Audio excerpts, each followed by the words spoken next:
ఆదిపూర్ area కమిటీకి కార్యదర్శిగా పనిచేశారు. ఖమ్మం, కరీంనగర్, వరంగల్ డివిజనల్ కమిటీకి సభ్యుడిగా కూడా పనిచేశారు. తర్వాత 2007లో ఈస్ట్ డివిజన్ కమిటీ కార్యదర్శిగా కూడా నియమించబడ్డాడు.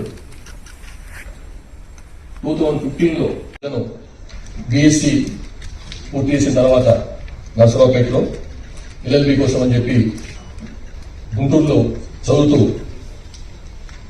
ఆర్ఎస్యు కలాపాల పట్ల ఆకర్షితుడైపోయి